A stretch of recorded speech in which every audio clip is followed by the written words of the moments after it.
Hello guys, my name is Amit. Today we are discussing the some doubts in the physics. Okay, so one by one we discuss the doubts. So just look at the board. यहाँ पर मैंने पहला doubt लिया है. पहला doubt इस प्रकार है, एक सर्किट दिया है, वहां पर एक टैप की है. At the time t is equal to 0 वो क्लोज हो जाती है. सो हमें करंट फाइंड करना है जो बैटरी से निकलता है. ठीक है. सो यहाँ पर चार ऑप्शन भी दिए गए. पहले हम फिगर देख लेते हैं. फिगर क्या है, यहाँ पर एल मतलब क्या, इंडक्टर कहा जाता है. आई बी द करंट. ओके. और R1 है R2 be the two resistances. ये दो रेजिस्टेंस दिए गए. इसको कहा जाता है के को टैप की और प्लग की, और ये है वोल्टेज सोर्स और battery source. Okay. So we go with the solution for the doubt number first. देखिए,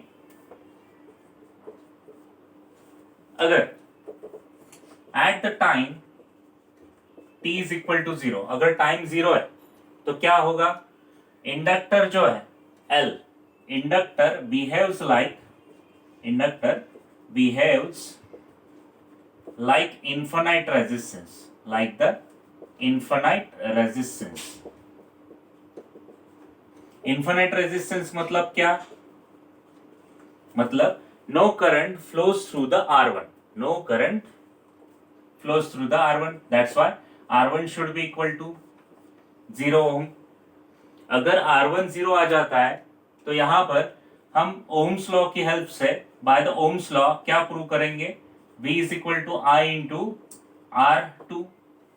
Why R2? Because R2 ही बचेगा, बिकॉज यहाँ पर R2 में से करंट फ्लो होगा. सो R2 का करंट क्या है, देखो, I is equal to V upon R2. कब आता है ये, at time t is equal to 0. This is our first condition. Okay, so this is the equation number first. Now second condition, अगर हम ऑप्शन देखें, चारों भी ऑप्शन में क्या दिया गया है, t is equal to 0 है first, then t is equal to क्या है, इंफिनिटी है. Now we take at time t should be equal to infinity. अगर टाइम इंफिनिटी रहेगा, ठीक है, so inductor behaves like connecting wire और कंडक्टिंग वायर, मतलब वहां से करंट फ्लो हो जाता है. ठीक है. So at the time t is equal to infinity, inductor behaves like conducting wire, मतलब वहां से करंट फ्लो हो जाएगा और R1 और R2 दोनों पैरेलल कॉम्बिनेशन में आ जाएंगे. ठीक है. सो अगर पैरेलल कॉम्बिनेशन है, ठीक है, R1 and R2 are in parallel combination, ये दोनों कैसे पैरेलल कॉम्बिनेशन में चले जाएंगे, this one and this one parallel. Okay. So now equivalent resistance R equivalent 1 upon R equivalent is equal to 1 upon R1 plus 1 upon R2. So on adjusting the terms, take the cross multiplication, R1 plus R2 upon R1 R2 आ जाएगा. यहाँ पर R equivalent की value आ जाएगी, R equivalent is equal to R1 into R2 whole divided by R1 plus R2. Now यहां पर देखो, अभी हमने R इक्विवेलेंट फाइंड किया. Okay.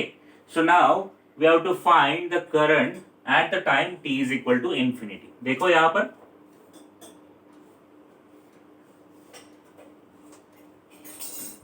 Bye ohm's law, again हम क्या लेंगे, ओम्स लॉ लेंगे. V इज इक्वल टू क्या आ जाएगा, V is equal to I into, अभी क्या आ जाएगा, R इक्विवेलेंट आ जाएगा. ओके. सो यहां पर हम करंट फाइंड करेंगे, I इज इक्वल टू क्या आ जाएगा, देखो, I is equal to V upon R equivalent. अगर यहां पर मैं वैल्यू पुट करूं R इक्विवेलेंट की, क्या आ जाएगी, देखो, V इंटू R इक्विवेलेंट की वैल्यू है R1 R2 upon R1 plus R2. या R1 R2 डिवाइड के लिए वो न्यूमरेटर में चला जाएगा, सो यहां पर आ जाएगा R1 plus R2 whole divide by R1 R2 रह जाएगा. So this is the current value when time should be equal to infinity. So ये आ गया इक्वेशन 2। अभी दोनों ही इक्वेशन चेक करेंगे। ये दोनों ही इक्वेशन हमारे कौन से ऑप्शन में, option number 2, option number B, because V upon R2 at time t is equal to 0, equation first, and from equation 2 it is clear that option B is correct. Okay, so now we discuss the doubt number 2 in the next. Okay, so go with the doubt number 2. So doubt number 2 इस प्रकार है, as shown in the board, in the circuit 5 ohm resistance develop the 20 calorie per second due to the current which is flowing through it. मतलब 5 ohm resistance में से जो current flow हो रहा है वहां पर जो हीट डेवलप हो रही है वो कौन सी है, 20 कैलोरी पर second. Okay, so now heat develop in the 2 ohm resistance ही हमें फाइंड करना है। किस में फाइंड करना है, कैलोरी पर सेकेंड में। यहाँ पर 4 ऑप्शन दिए गए, उनमें से कौन सा करेक्ट है, लेट्स सी, देखेंगे अभी। सो सॉल्यूशन कुछ इस प्रकार है, देखिए यहाँ पर heat develop by the 5 ohm resistance दिया गया है। So first heat develop in 5 ohm resistance, heat develop in 5 ohm resistance is given by, कितना है वो, H is equal to 20 calorie पर सेकेंड।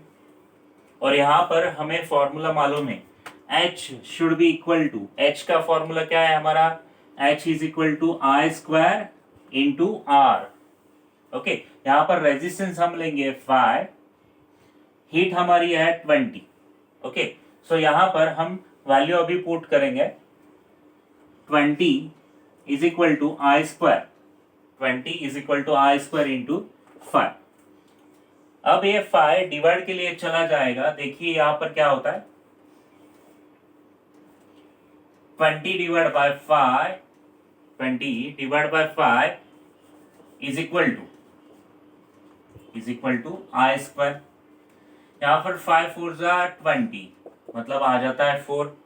सो हम ये जो I1 है, I1 be the current which is flowing through the resistance 5 ohm, so I1 is equal to square root लेते हैं, स्क्वायर रूट इज आ जाएगा I1 is equal to 2 ampere.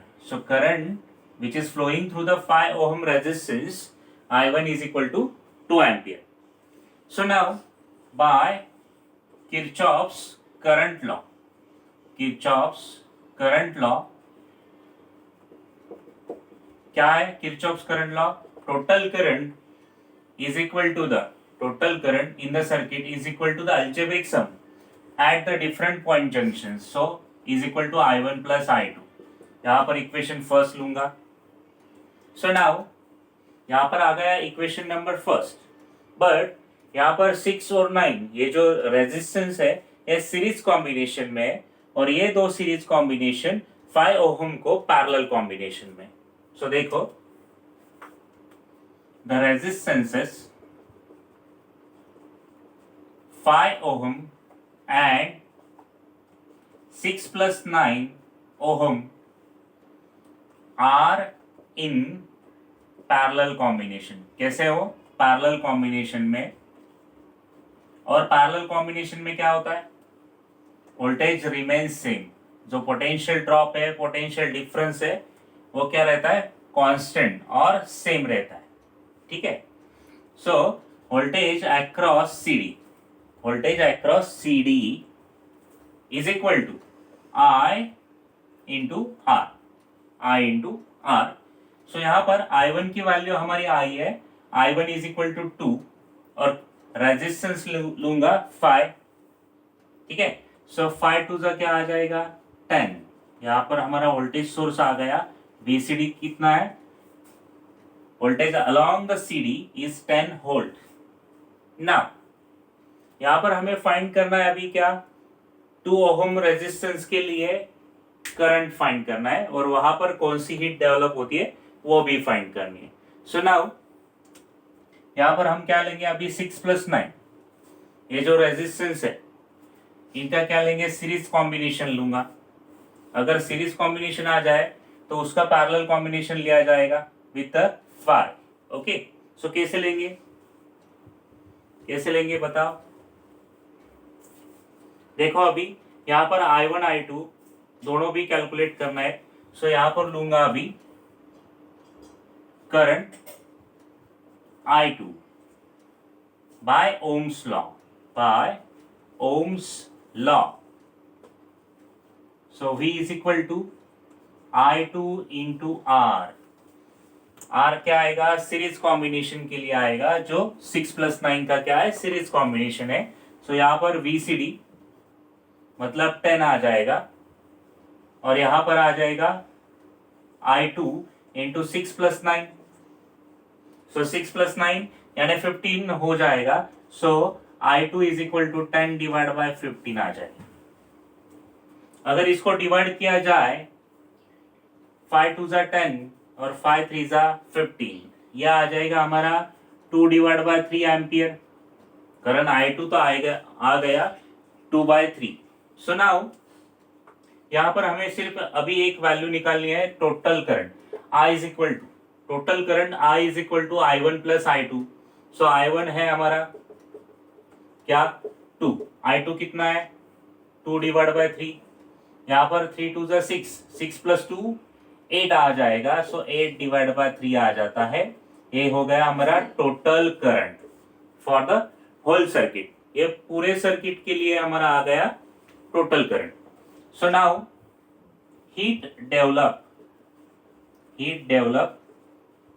in 2 ohm resistance। So कैसे निकालोगे, H is equal to I square into R। I square क्या है हमारा 8 divide by 3 bracket square, यहाँ पर R क्या है 2। सो 8 का स्क्वायर आ जाएगा 64, 3 का स्क्वायर आ जाएगा 9, यहाँ पर 2 एज इट इज। अगर 64 का 2 से मल्टीप्लाई करूंगा तो आ जाएगा 128 डिवाइड बाय 9। अगर 9 से डिवाइड करूंगा तो यहाँ पर डिवाइड होकर हमारी वैल्यू आ जाती है 14.2। सो ये हो गई हमारी heat which is develop by the resistance of 2 ohm. Okay, so this is all about the doubt number 2। So हमारा ऑप्शन क्या है, option number B is correct, 14.2 is correct. So next doubt हम लेंगे अभी। Okay, let's discuss the doubt number 3। Doubt number 3 कुछ इस प्रकार है, the equation of plane progressive wave दिया गया है, y is equal to 0.9 into sine of 4 pi in bracket t minus x by 2, which is the reflected progressive wave. When it is reflected at the rigid support, the amplitude, value of amplitude becomes 2/3 of its original value, of its original value. So equation, wave का equation कैसे आएगा देखेंगे अभी। यहाँ पर हमें 4 option दिए गए A B C D। अगर ये 4 ऑप्शन दिए गए हैं तो ये ऑप्शन कैसे सिलेक्ट करेंगे, देखो यहाँ पर देखो अभी हमारा इक्वेशन है, सॉल्यूशन कुछ इस प्रकार, y is equal to 0.9 into sine 4 pi in the bracket t minus x by 2। इसको अभी इक्वेशन फर्स्ट लूंगा। ओके, सो हमारा स्टैंडर्ड इक्वेशन जो है प्रोग्रेसिव वेव के लिए वो है y is equal to a sine of twice pi in the bracket small t upon capital T minus x upon lambda, equation number 2। Okay, so equation 2 आया।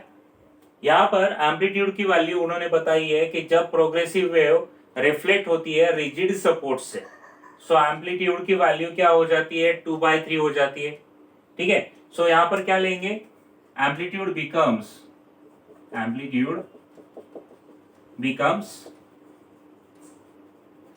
becomes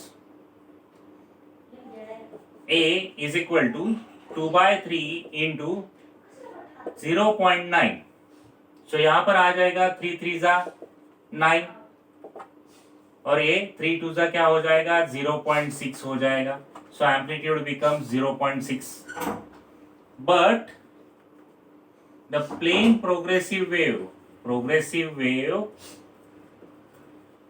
is reflected